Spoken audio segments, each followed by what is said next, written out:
Hello everyone, this is my video of 11 physics concepts. Our first one is kinematics. Kinematics is the study of motion without considering the forces that cause it.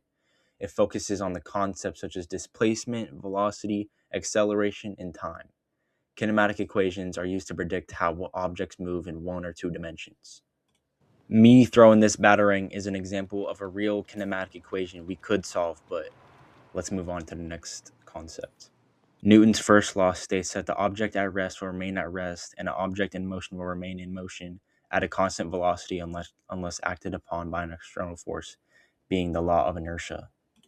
An object at rest will remain at rest, and we're resting right now, and we're not changing or moving anywhere, so that's that. And then watch what happens when we crash into this pole.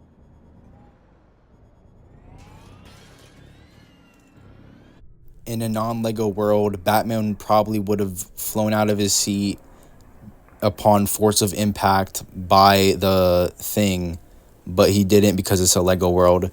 But that would be the inertia. Newton's second law is F equals m times a, which is force equals mass times acceleration. I will now demonstrate by using a force to accelerate my car.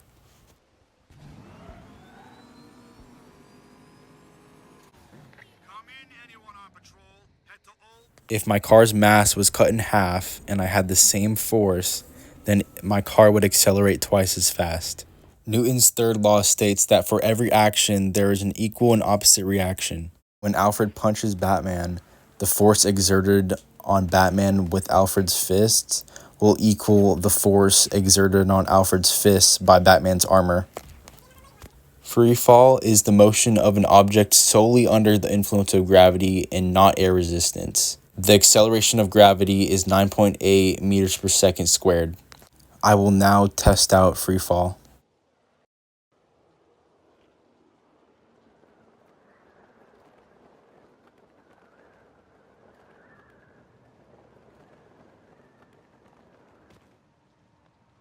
Centripetal force is an inward pulling force that causes an object to follow a curved or circular path.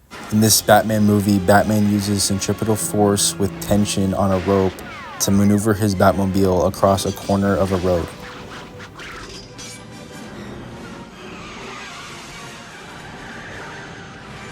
Energy is the ability to do work or cause change. It can be kinetic energy, which is the energy of motion, or it can be potential energy, which is stored energy. I will now demonstrate energy transformation. When Batman's on top of this tall thing, he has gravitational potential energy because of his height above the ground. When he jumps and glides downward, that potential energy is converted into kinetic energy. This shows how energy can change forms while remaining conserved. Momentum is the product of an object's mass and velocity. Total momentum remains constant before and after a collision. This principle is used to analyze interactions between moving objects. I will now demonstrate the conservation of momentum by colliding the Batmobile with other cars. Before any collisions, the Batmobile has momentum because it is moving. When it collides with a vehicle, some of that momentum should be transferred, causing the other vehicle to move. But in this game's case, the Batmobile appears to lose no momentum from any collisions.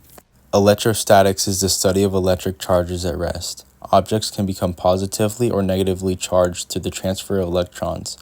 Opposite charges attract, while like charges repel, creating electric forces between objects. I can't really demonstrate it in the game, but if Bruce Wayne rubbed a balloon on his hair, electrons would move from his hair to the balloon. This would make the balloon negatively charged and his hair positively charged. Because opposite charges attract and like charges repel, the hairs would repel each other and stand up, and they would be slightly attracted to the balloon. Waves are disturbances that transfer energy without transferring matter. They can be mechanical, sound, water, electromagnetic, or light.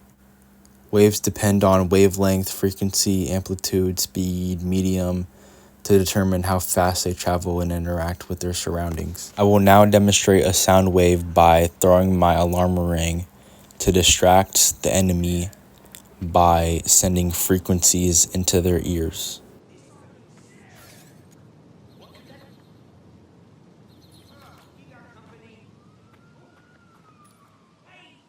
Friction is a force that opposes motion between two surfaces in contact.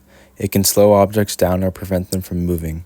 When I do a burnout in the bat pod, I hold the brake so that the front wheel doesn't move and provides friction and grip to the ground, while the back tire accelerates in advance so that when I do release the brake, I accelerate very quickly. This is the normal acceleration. And this is the burnout acceleration.